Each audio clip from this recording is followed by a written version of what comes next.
Greetings to all the MASL masses, and welcome to the third episode of the MASL Insider, telling you stories and giving you updates from around the world of the Major Arena Soccer League. My name is Christian Philly Filament. We hope you were able to join the previous two episodes of MASL Insider, where we sat down with Keith Tozer and Shep Messing. If you haven't, please make sure to go to MASL on Facebook, Twitter, Instagram, and YouTube. Follow MASL on all those platforms and make sure to subscribe and smash all those notification buttons. There's going to be a lot of content coming out this season. And if I could steal a line from our commissioners, we're going to make sure there is a 20 to 30% improvement on all things social media. Folks, on today's episode of the MASL Insider, we have a titan of industry and a colossus in the world of sports broadcasting, a man who has solidified himself on the Mount Rushmore of this industry. He's regarded as one of, if not the trailblazing pioneer voices for American soccer. In a career that has lasted several decades, our guest has done a ton. Between men and women's, he's covered multiple World Cups, UEFA Champions League, the Olympics, Major League Soccer, the NWSL, NASL, MISL, NHL, college sports, hockey, soccer, basketball. He's been on your radios, your cathode ray tubes, your flat screens, your laptops, and your cell phones. And he's still out there, gracing our ears and our eyes on Fox Sports, and of course, via his work with the Philadelphia Union of Major League Soccer. In looking up all of his accolades, all I can do is picture myself acting out the scene in the Mike Myers movie Wayne's World, where he's on his knees in front of Alice Cooper saying, "We're not worthy." Folks, our guest today is the third member of the Holy Trinity of MASL commissioners, assuming the role of President of Communications and Media for MASL. Look, it's an honor and a privilege. We give you the great JP Dellacamera. JP, welcome to MASL Insider. Philly, it's my pleasure to be here. And in honor of Shep Messing, I am wearing a Cosmos sweatshirt. That's for you, Shep. I love it. I got a Cosmos t-shirt in the background. I think it might have gotten moved when I was cleaning up my house a little bit, but big shout out to the New York Cosmos. I too am a fan. I'm the son of a New York Cosmos fan. Shout out to Shep. We had a great interview, folks. Make sure you check that out.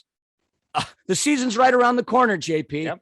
I have to ask you, how excited are you for the start of the 21-22 season? Well, I think if the season were starting tomorrow, Philly, we're not ready. There's still so many things that we have to do. So, yeah, I'm excited about the season getting started. I'm glad it's in late November because it gives us, more time. Teams are signing players as we speak. We're trying to work on a schedule. We're trying to talk to people about streaming games, televising games, getting sponsors. There's still so much to do. We only started really in June. So while I think we've accomplished quite a bit in a short period of time, there's still a lot to do. But yeah, we're all excited. I think, once that first ball is kicked in late November, I think we'll all breathe a bit of a sigh of relief, right? Because, there's a lot of work to be done, but we're all so excited when the games finally begin. I mean, we can't wait. I mean, yes, it really is around the corner, but is the workload and the pressure steadily increasing? Or do you feel like it's starting to kick into overdrive with the start of the season approaching? Yeah, it's not that it's increasing and it's not that there's pressure. I don't think any of us feel pressure. We know, or we have belief in what we feel we can do for this league. So the only pressure we have, I think, is the pressure that we put on ourselves. I think there's a lot of work to be done. I think we knew going in there was going to be a lot of work to be done. Full disclosure, might be even more than we thought because we are playing catch up, Philly. One of the things that we had to do was a lot of research, right? We didn't know a lot of things about this league. We did our due diligence. So I'm not saying we didn't. We definitely did that. But, I'm still learning, who the players are in this league. What are some of the good stories that we could try to sell to national media? Who do we talk to? And I think because of the names of the three of us, we've been around for a long time. And when you're around for a long time, you get to meet a lot of people. So there are a lot of friends of ours that are reaching out, that want to do business with our league. There are others that don't know us, but know our names and are reaching out. And so you're not eliminating anyone and you're not really picking and choosing, but you're trying to find time to listen to all of these people. They all have something that they want to sell to us, and some will be successful, some won't be. But there's so much out there. There's so many. The one good thing about COVID, I guess, is we all learn how to do Zoom calls like this one. Before that, I didn't know what Zoom was 5 years ago. So now we've got a system where if it's a sponsor, if it's a streaming partner, if it's a potential partner, we can do things like we're doing today on this Zoom and get a lot of things done. But sometimes there's 3 Zoom calls in a day, and those all take up a good portion of your day. I wish I would have had the wherewithal to invest in Zoom stock several months too. ago. I was on the Skype train, and I realized how quickly I was a dinosaur in regards to that. I too am on Zoom quite a bit, but again, this makes us connect. I'm here in Los Angeles. You're out in Connecticut, so you got to love technology. Now, Yeah.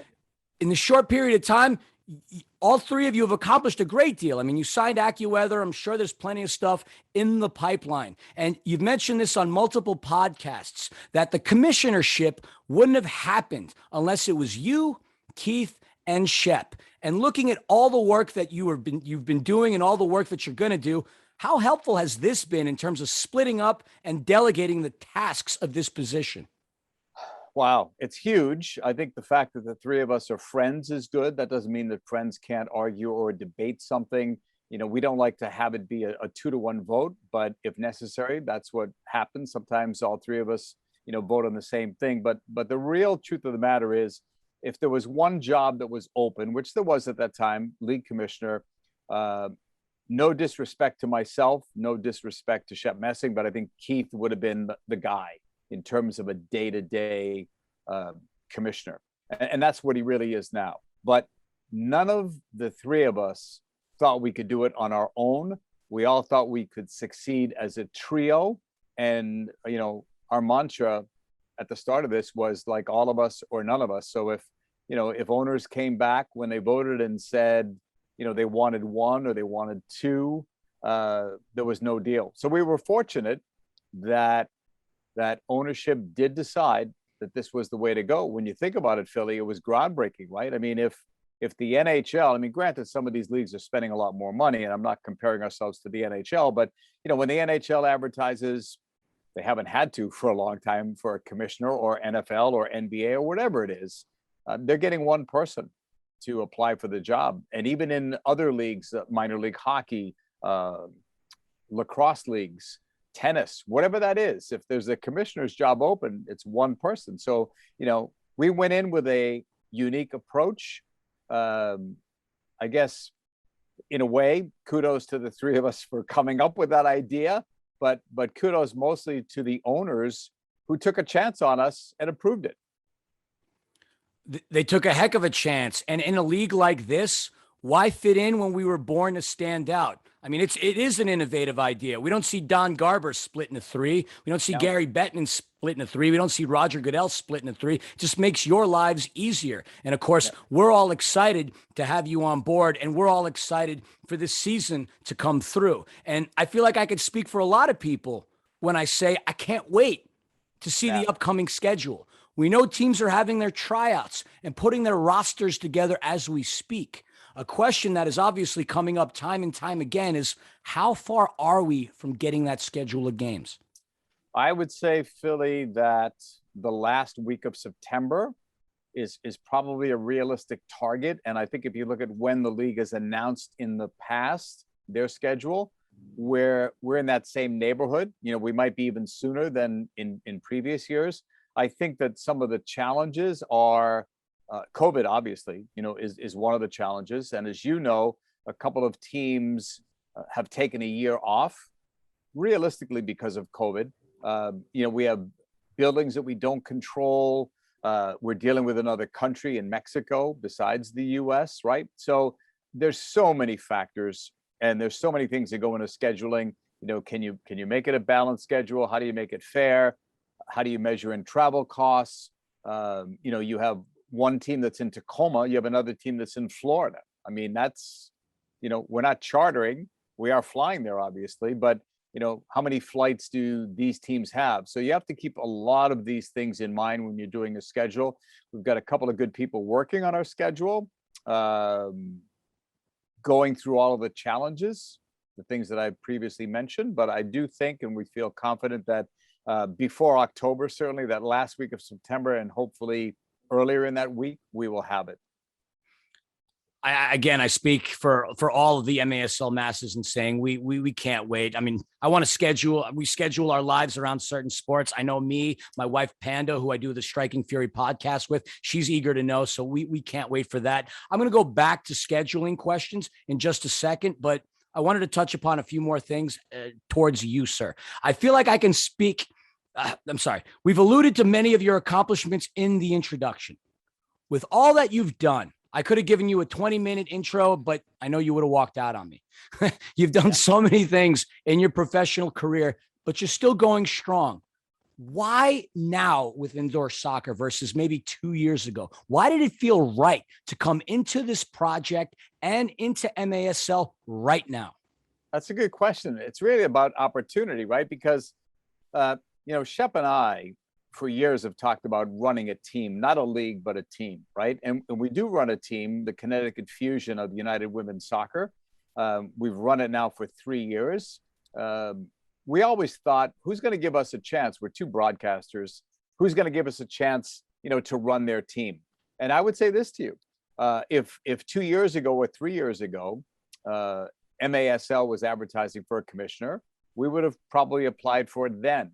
If a team in MASL had approached us 2 or 3 years ago, we would have certainly considered that. So I think it was just the case of we saw that it was advertised, that there was a position open. The one thing about us, we've always loved the indoor game, always, right? I think I've said this in many interviews. I cut my teeth on indoors. I learned more about soccer from old MISL players, coaches, and referees. And I enjoyed the game. That's where I really loved it, learned to love it, right? Before I ever did a lot of outdoor soccer, it was indoor soccer. We didn't have much outdoor soccer back then. So I think the timing is right now. The opportunity was there. The door was open, and that's why we took it. So it has nothing to do with the timing being right now as opposed to 2 years ago, 3 years ago, 5 years ago. We would have probably been interested in it. And you mentioned it, you cut your teeth in the indoor game. And the minute you signed on to this, I know a lot of eyes turned to this league, and especially from the older generation of fans. Super excited that you're involved with this. But you have a lot of responsibilities outside of here between Fox Sports, the union. You mentioned the Connecticut Fusion. I got to ask, how do you juggle all of them, and how do you manage your time? I was going to try to do one of these things and, look for some balls here that I could juggle, but I don't know. I think Philly, anyone that knows me knows that I like to be busy. So, if I have 3 games in a week, I mean, that would be a hell of a week actually. But if I had 3 games in a week, as much as that might be a grind, I would rather 3 games in a week than 1 game in a week or no games in a week, right? And that's one of the beauties of doing a tournament, whether it's World Cups or Gold Cups or Olympics. You're working like every 3 days, calling a game. So I felt like I could handle this responsibility. I felt like I could make time for it, certainly, and maybe that's another reason why we wanted to do this all together. There are other things that are in our lives. In the soccer world, we do other things as well. And we wanted to treat this in the best possible way that we could. So I wouldn't have taken this on if I didn't think there were enough hours in the day to be able to get the necessary work done. Of course. And I mean, again, we're beyond thrilled that you're here. I find myself having a tough time managing a couple other things, let alone a commissionership and everything that you're doing. So hats off to you. Now, you, Shep, and Keith, you're like founding fathers of a once prominent fraternity that was kicked off campus. With your tabula rasa, clean slate, how hard was it finding where you needed to start from to fix things up in MASL? I think we all had our list, I guess, an unofficial list of things that we would like to see, in terms of the league. We started off with various conversations, just the 3 of us. And if somebody had an idea, we would write it down and look to expand upon it. I think actually, Philly, we have some great ideas for the second year. But in order to get to the second year, we have to get through this one. And the reason why we can't do them this year is that it's not really a priority, right? I don't want to say what those things are right now, but there are some things now that if we had enough time to do it, yes, we would do it this year. But because of having to prioritize things, we would rather not rush it. We would rather do it the right way. And that means, waiting till next year. So, I mean, that's the way we do things. When we have an idea, we discuss it, we prioritize it. Can we make it work, for this year?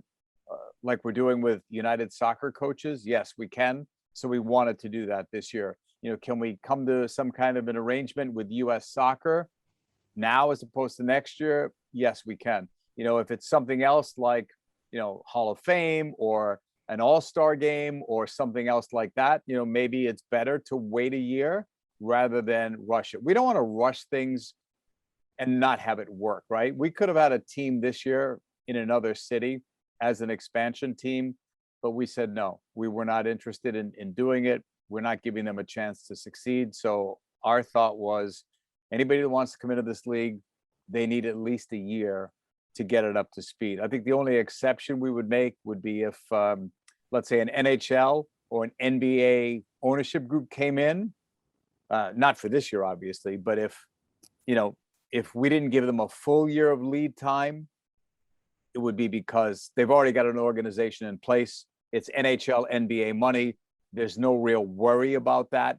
And it's more prestige for us to get them in. But otherwise, if it's anyone else, we want them to have at least a full year and would like to help them, get them up to speed, right? Because we're just learning now how much is involved and we've taken over in June. So we wouldn't want somebody else to take over in June and start to run a professional franchise. Not enough time. No, of course. And with the number of teams that have come into this league, that they've come and they've gone from M1 to M2. Obviously, that makes a great deal of sense. And you touched on this, so I kind of want to ask you this question. I had it reserved for a little later on. I'm looking at things on a more macro scale versus more micro in terms of MASL. But how important is it to you, Shep and Keith, to have this league recognized by U.S. Soccer? I think it's huge. I can't speak to the past. I don't know why, we were not involved with U.S. Soccer before, but, they're the governing body of soccer in this country. I think it's more of a prestige thing for us to be involved, whether it's with U.S. Soccer, whether it's with CONCACAF, whether it's with FIFA, whatever it is, we want to be involved in it. It was Keith's idea for the United Soccer coaches. We've never been there as a league. Never been there. We should have our own booth, our own seminar, our own meetings, our own everything. We should be there. We're a professional league. And starting this year, we'll be there. We'll be there all the time because it's the place to be, right? And we're trying to do other events around it, like a game in Kansas City where we can get some massive soccer people in terms of number to these games, give them an awareness. We're a professional league. We want to be as professional as we can possibly be. We're the highest level of indoor soccer in this country. We're the highest level of soccer in North America, indoors. And you could easily say we're the highest level of indoor soccer in the world as well. So we want to present that image. And to me, that means being aligned with the governing bodies of our sport. Of course. And Keith Tozer obviously is very prominent in the world of futsal. We've got an international tournament going on right now. How do you feel that futsal would compete against indoor soccer? Like, do you feel like it would take away from what we're trying to do in terms of growing indoor soccer, or do you feel that it complements it?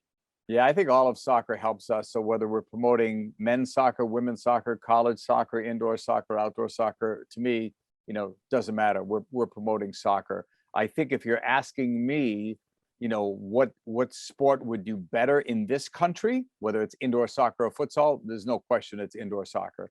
I respect futsal, like the game, like the skill level. And you see some of our MASL players are also playing in futsal. So there's room for both.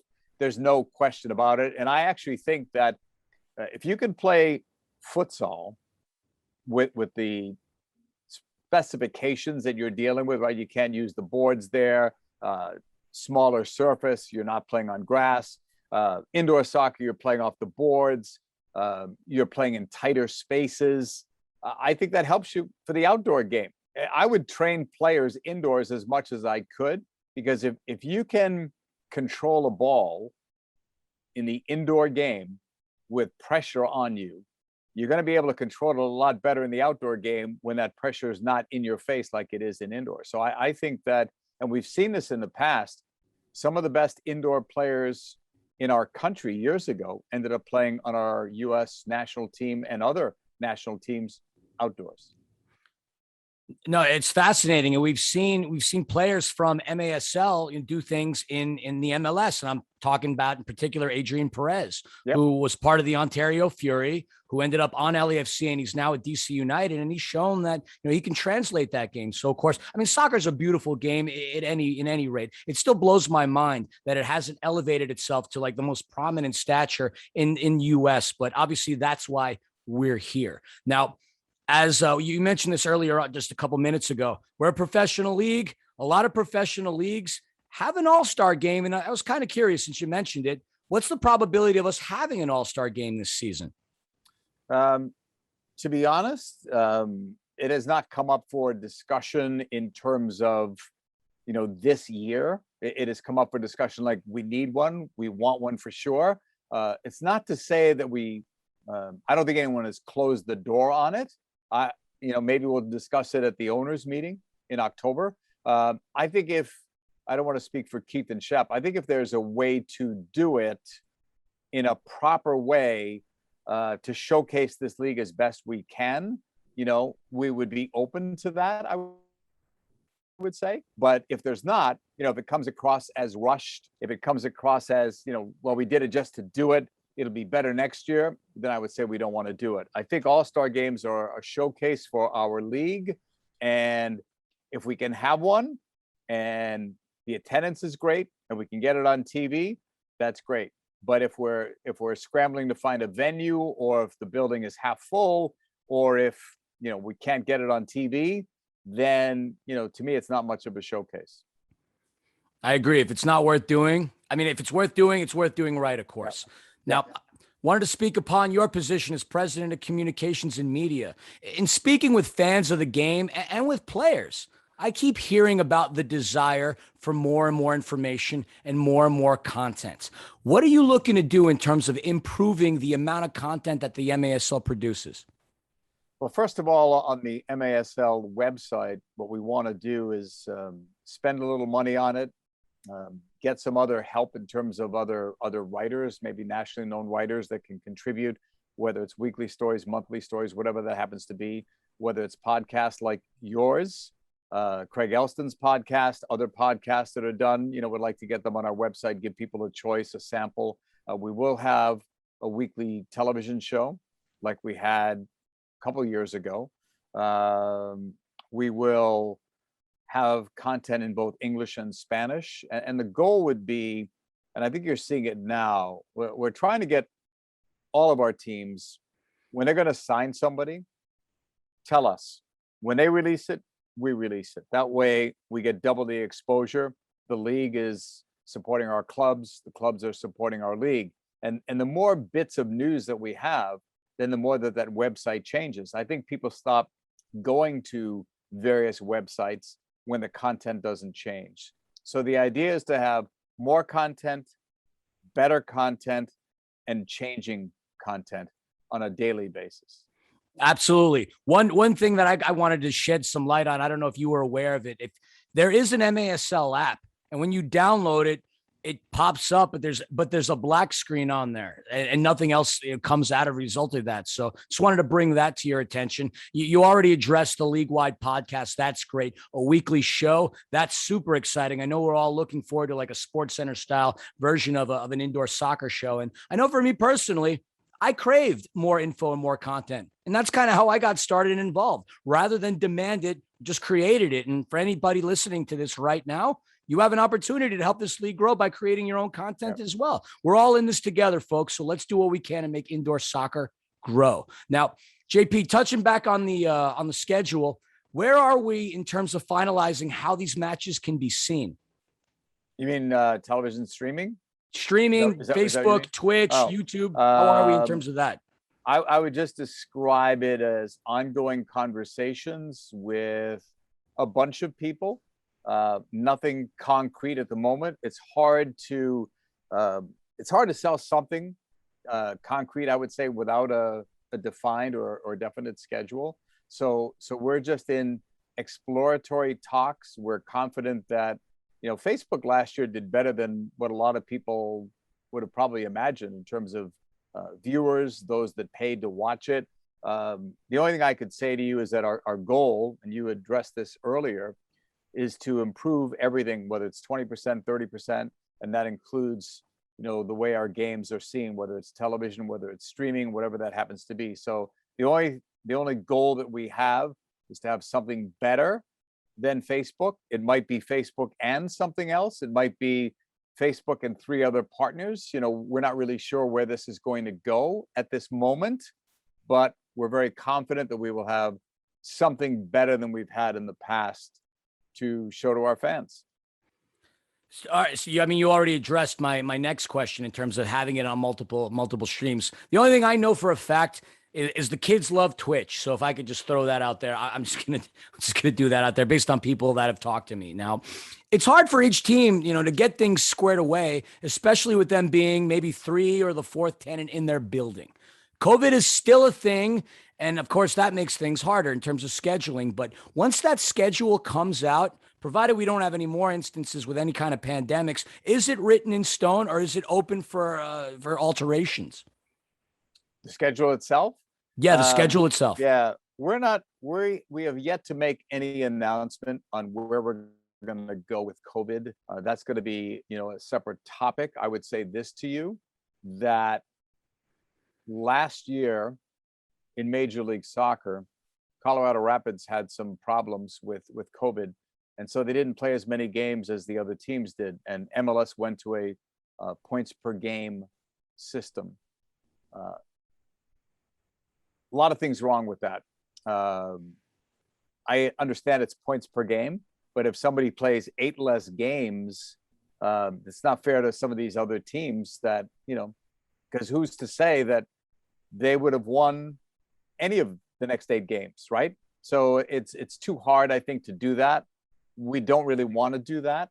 I'm looking at what the NFL is saying now and what some of these other leagues are saying. We saw the other day where NWSL forfeited a game.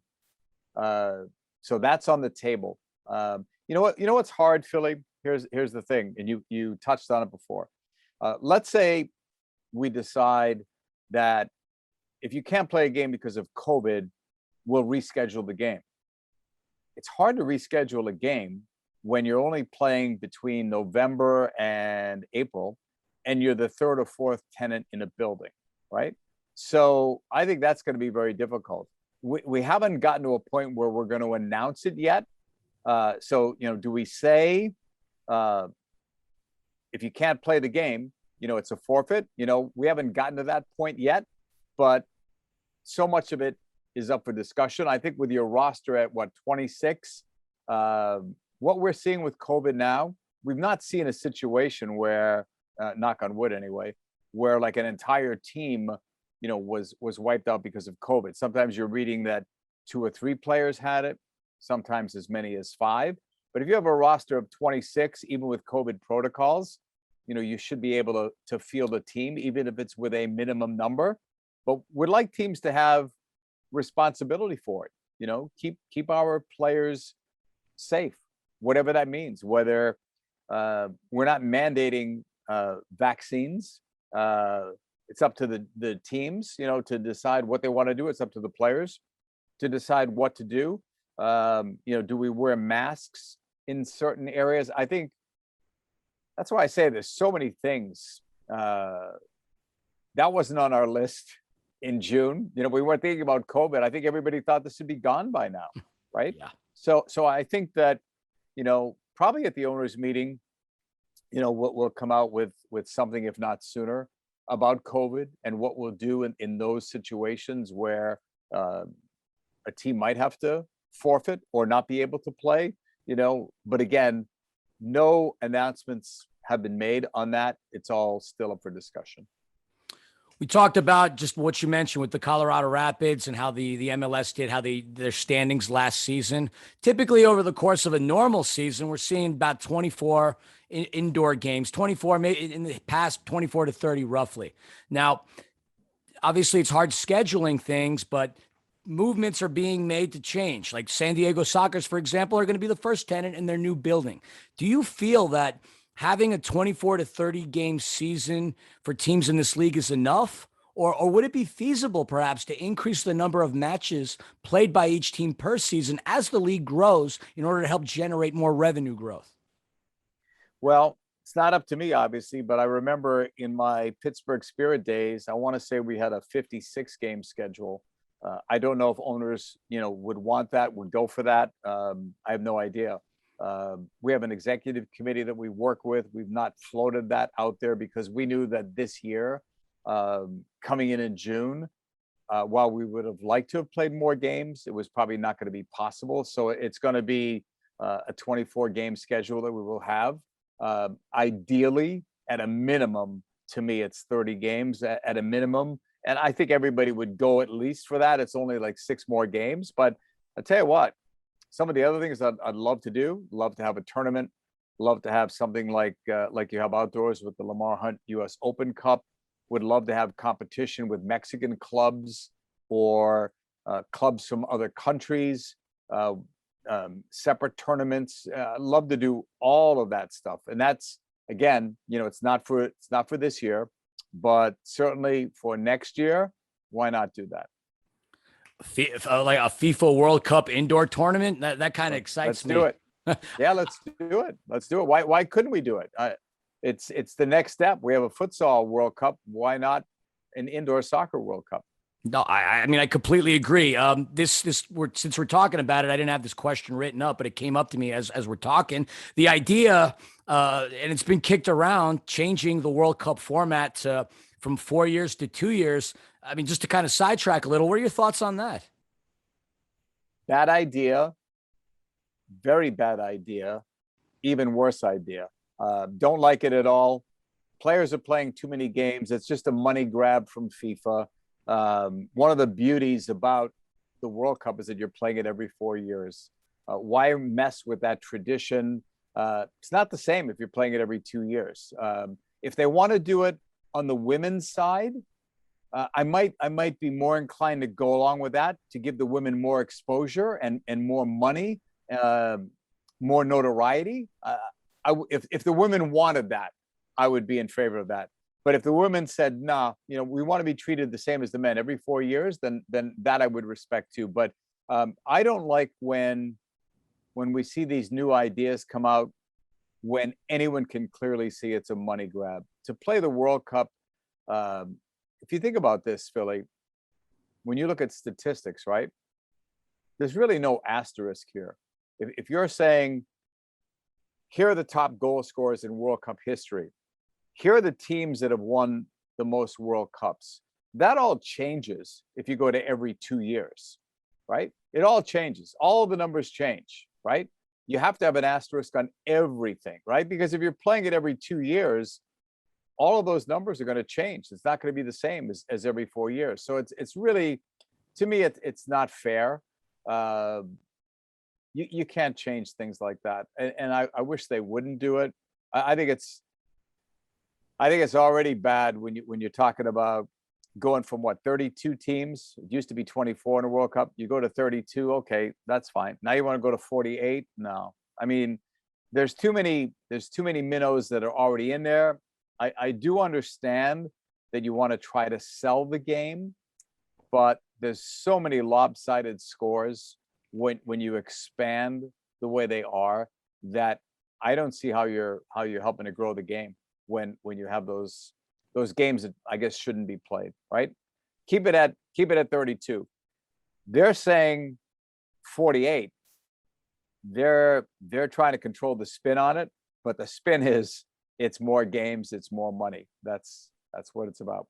Totally get that. And I appreciate your opinion. Obviously, you're very well respected in this endeavor. Just my opinion. I don't want it every 2 years. Every 4 is great.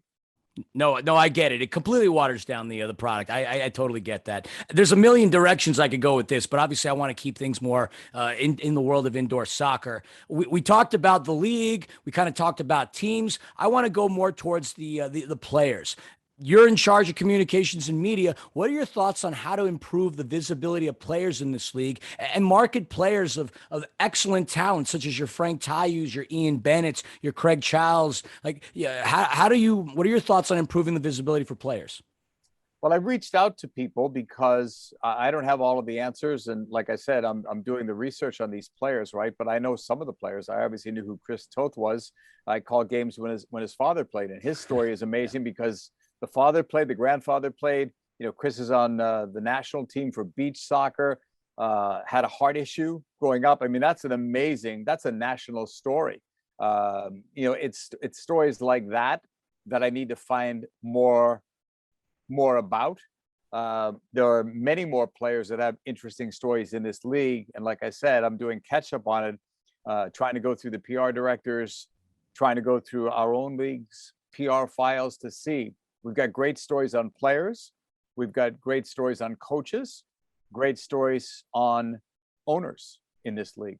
So my thought is, and I have a list of friends that have offered, you know, to help me if they can in this business. It's all about relationships, Philly. So, you know, there's a lot of writers that I know. They're not gonna write something just to write it.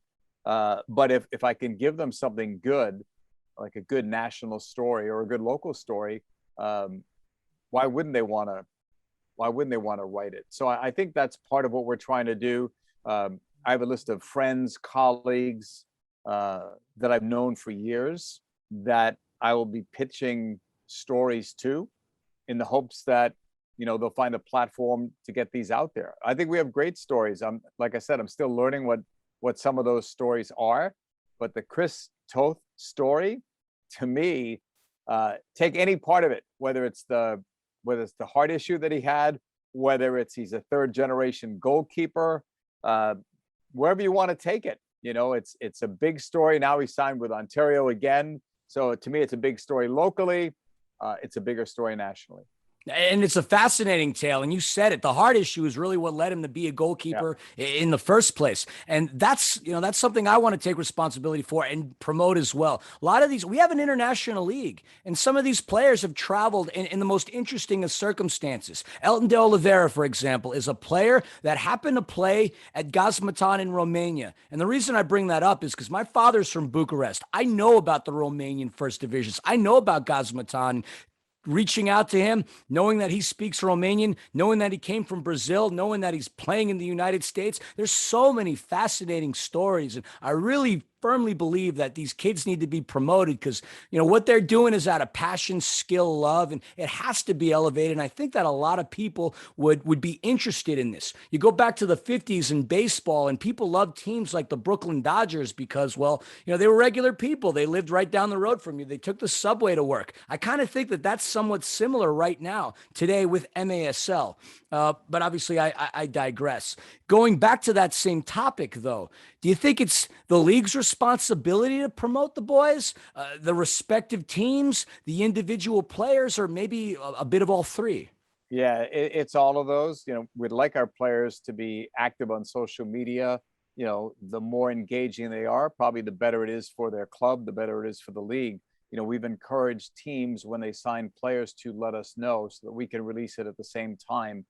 When we have an announcement to make, we let the teams know so that they can also put it out in their local markets, right? But to take what you were saying in a different direction, that's part of it's one of my jobs, right? To promote our players, to promote our coaches, to promote our owners, to promote our referees. You know, all of that is fair game. But I go back to some of my training with various networks, and let's go to NBC and the Olympics. One of the things that they would always talk about at the seminars was this: what's a good story to tell? Because the people that watch the Olympics are not really watching it. They're watching it to watch, let's say, Americans. Uh, if we use it in terms of this country, why are Americans watching the Olympics? They're watching it to root for their country, right? But why are they watching swimming and diving when they don't have an interest in it? Why are they watching soccer, men's soccer or women's soccer, when they don't have an interest in it, right? Why are they watching some of the women's events when they don't have any interest in it? It's the stories, right? And that's what NBC was so good at, telling a story. And other networks have done that too, but I know that from the Olympics because that's such a huge audience that you're trying to pull in. So what's the hook, is what they would say. Why do we have a rooting interest in this player? Is it because that player came from a family of 8 siblings and they all went to college, or this person started swimming at the age of 18, which is very late in life, and here they are at age 25 and they're in the Olympics? What's the story? What's the hook? And I know we have that in our league with our players, our coaches, our referees, our owners. I know we have that. So part of my job, with the help of our PR people, is to find those stories and then seek out others that can help us to promote it. Absolutely. And I really do think that a lot of people would be fascinated by some of the tales of these players, maintaining other jobs, coaching, running clinics, playing, their philanthropic efforts. I know the Tayou brothers, for example, do a lot in the community, all commendable and all great stories to tell. Yeah. Now, what's it like for these guys playing, in a futsal World Cup? They're over in Lithuania. I'd be interested. We're trying to get some stories out on those guys that are playing there. We've got referees there as well. What's it like in Lithuania? Are they dealing with COVID? What's the atmosphere there like? It's all interesting stuff, right? I mean, let's promote our players. If they're playing in the beach soccer World Cup, let's promote them. If they're playing in the futsal World Cup, let's promote them. If they're playing anywhere else, let's promote them. They are our players. Yeah, absolutely. Zach Reggett, who was on the Tropics. I mean, he was there. Yeah, David Ortiz, who was a member of the Sidekicks. He's playing right now. All great, compelling stories. Going back to the people that are listening to the stories, the audience. We have a section of fans already that are going to love this game no matter what. But obviously, one of the ideas, and you mentioned this previously, is to market to the younger generation. We need to generate fresh interest in the sport, and the obvious way is to make indoor soccer look cool. Kids these days are spending a heck of a lot of time on social media. YouTube and Instagram have created a plethora of opportunities for influencers. This could be a great way to help spread the gospel of indoor soccer. Can we expect a push in this direction for the marketability of this league, utilizing influencers? Yeah, that's a good one. I think if you asked Shep, myself, and Keith what an influencer was a year ago, we would have said, what are you talking about? We know what they are now. I don't know, Philly. I mean, we could go there, right? We could go into the fantasy world, the esports. I don't know. We have a lot of things that, truthfully, we haven't discussed yet, but they're out there. That's all fair game, right? I think our game for kids, whatever age you want to say, is so cool, right? Because the speed of the game, bouncing the balls off the boards, off the glass in the arenas that have them, the high scoring, the end to end. It's like hockey on grass is the way I've described it. I think for a young kid who doesn't even like sports but wants to get into sports, this game is for them, right? It's got everything, right? So I think that would like to market to people, young kids that have never seen the game before, make it interactive, and maybe Twitch is a way to go, like you had mentioned before. Make it fun for them, right? For that age group. But then I also think I know we have this because people reached out to Shep, Keith, and I as soon as we were announced. We've got people that followed the game in the glory days, and they want to come back, and they haven't been back, right? So if that announcement, spurred them on, made them think, hey, maybe this game is going to grow, maybe it's going to elevate. Let me go back in. That's great, right? So we want to get some of those people back, right? Like to get people that are only watching the outdoor game, right? MLS stops This year it'll be in December, right, with MLS Cup, but there's no MLS games really in December, January, early February, mid-February, right? So we're those MLS fans, right? Especially in cities where there's an MLS team or a USL team, right? I mean, fans of the San Diego Loyal, well, why won't they go to San Diego Soccer's games in December, January, February? Let's get them, right? In Kansas City, followers of Sporting Kansas City, why won't they go to our indoor games, right? We need to promote, we need to market, we need to cooperate. Those outdoor teams are not our enemy, they're our friends, and we can be their friends too. So whether it's an MLS team, a USL team, a NISA team, NWSL team, whatever it is, college team, right? If we're in those markets, why can't we get some of those fans to come? That's another area where I think we can grow. And then another thing I would like to see too, and we'll have to figure out a way to do this. I think one of the biggest changes in Major League Soccer over the years was the supporters groups, the traveling supporters groups. They made the atmosphere so much different, so much greater than it was in the past. I mean, I go back to 1996. We didn't call them supporters groups. We just said fans, traveling fans. And there might be 2 rows of fans. If a team in New York was playing DC, now there's busloads. Now there's planes that take fans to games. I mean, in Philadelphia, we would play a game against Seattle, and they had several people that flew. When I say several people, I mean several rows. They had a section. So I think that, especially with some of the cities that are close, we probably do have a decent amount of people that go from St. Louis to Kansas City and vice versa. But why not have more supporters groups like the American Outlaws, or like separate, club groups as well? But American Outlaws have changed the way Americans watch and attend U.S. men's games and U.S. women's national team games. They create an atmosphere. The players know it. They love it. They appreciate it. And I think that's another step that we can take. We want to have a family atmosphere at our games for sure. We still think marketing to families is a great way to go. But why not have supporters groups as well? That's where I think MLS has gone now. They didn't just bring in supporters groups to make it loud and make it rowdy and not have families still go to the games. There's room for everybody at our games. We're trying to keep our fan base the way we have it, but also grow it. We're trying to make friends, not lose friends.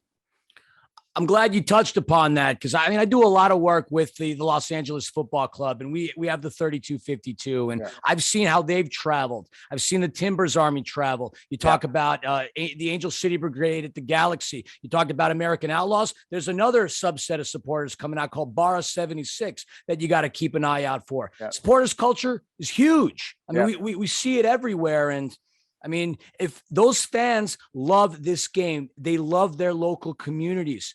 And because MLS doesn't conflict with MASL, I know from my experience, getting people from like my neck of the woods to go out to Ontario, people didn't know about it. So that gap can be bridged. I feel like it could pay dividends, not only for the teams and the local communities, but for the league, and help elevate this. It's such a cool game. Nobody that I've ever brought to an Ontario Fury game has walked out going, dang, I wish I didn't spend my hard-earned money doing that on a Saturday. They want to come back for more. So you're onto something with supporters culture. 3252 is like a brand, right? Timbers Army, Sons of Ben in Philadelphia. People know them by name, and I don't mean to not talk about some of the other supporters groups, because I could probably name a good dozen of them around Major League Soccer, but all of them do well in terms of not only supporting the club, but they do so much stuff, like you said, charity work, community work, working with food pantries and whatever charitable causes are in that local community. They're a name. Before, like I said, you would say, fans of LAFC. Now you can't say that. You have to say 3252. Everybody knows them. And well done by them. That's why we know them, because they were able to promote themselves. And, Ask Bob Bradley, ask the players how important that group is. You can't put it into words. You're not wrong. There's a negative stigma behind the word fan. People in this environment don't want to be called fans. They're short for fanatics. They want to be known as supporters. And you're right. I mean, it's a big deal. It's a lot of fun. I mean, we could go over on so many tangents. I've kept you here for a little while, for longer than I thought, but I just want to ask you just a couple of questions. Sure. You personally, you've seen so many games and are famous for so many things. I know you get asked about the 99ers all the time and some of the other amazing games that you've called, but I'm kind of curious, what's the most humorous or craziest moment that you've witnessed and endured during your professional career calling sports? Humorous? What was the other part of it? Humorous or craziest? I would say the craziest. I'll try to do this in the shortest way I can. 1993 or 4, we were doing a game in Los Angeles at the Rose Bowl, USA versus Mexico. And back then, whatever the Rose Bowl held, whether it was 90,000, there were 87,000 fans rooting for Mexico and 3,000 for the US. We were told to go to the game as early as we possibly could. It's myself, Ty Keogh, and Desmond Armstrong. And we didn't take their advice. We got stuck in a traffic jam. We get to a point where Ty says, listen, if we don't park the car here, and we're miles from the stadium, if we don't park the car here, we're not going to make it to the game. Okay, so the three of us get out. Ty says, I'm only on the sideline, so, I don't mind if I get sweated up. I'll jog ahead. Desmond takes off. I said, guys, I'm in a suit, and I'm the oldest of the three of them. I said, I'm going to walk. I had no idea how far we were away. Long story short, the three of us got there. Ty got picked up by Mexican supporters in a truck. I think he left his TV makeup case in the truck. Desmond Armstrong got on a bicycle with someone else and got there. And I walked. And I would say there was no cell phones back then. So what I had said to Ty was, let the producers know I'll be there. I don't know when, but I'm coming. And no cell phones, no way to let people know where you were. I probably got there maybe 20 minutes before kickoff. It was the only time probably in my life that I thought I was actually going to miss the game. And I didn't know, what was I going to say if I didn't show up? I was going to put everybody in a bad spot. It's not like you have a backup play-by-play guy there. So I don't think that was humorous, but I think that was probably the most bizarre story that I can think of on short notice, where it ended up well. The three of us got there. The producer at the time I thought was going to really light me up and I would have taken it. But he said to me, listen, we don't need you for the pregame. Relax. We'll get this done. Be ready to start the game. And we were. I don't remember anything else about that game. I don't remember who won. Remember nothing else about it other than probably that I'm not a person that suffers from anxiety, but I would say as I'm looking at my watch and looking at signs and how far away the Rose Bowl was, I'm thinking I may not make this. It'd been interesting if you had an iWatch to see what your pedometer would have read in terms of steps traveled to get to the Rose Bowl. It would have been a lot for sure. It's one of the worst places to drive into and come out of. So perhaps you did yourself a favor by walking there. You didn't have to deal with traffic. Yeah, no, that's true. But I wouldn't want that anxiety. And actually, Philly, to this day, some people say that they have recurring dreams. My dream, and I always wake up, has something to do with going to a game and getting there is like in jeopardy. Like something happened. I missed a train. I missed a plane, whatever it is. I'm going to miss this game, but I wake up before it. Know all about those reoccurring dreams. I find myself in college all the time, knowing that I have a final to take and I haven't gone to class all semester. It's interesting. Hey, shame on you for that. You should have gone to class. No kidding. Hey, when attendance is optional, I mean, sometimes you kind of take advantage of it. Yep. Speaking of anxiety, though, like, has there been any one person or anybody that ever made you starstruck or nervous? No, I would say no. And I've interviewed people like Pelé and never thought about it actually. No, people have, I've admired people, like Pelé, but I never let that moment get to me, because if I'm starstruck by Pele, there's no way I can interview him, if that makes sense. So no, I can't think of anyone where I was starstruck. I will tell you that years ago, someone had mentioned that I might interview the president of the United States. At the time, it was Bill Clinton. It was back 94 World Cup. Or no, sorry, 99 Women's World Cup.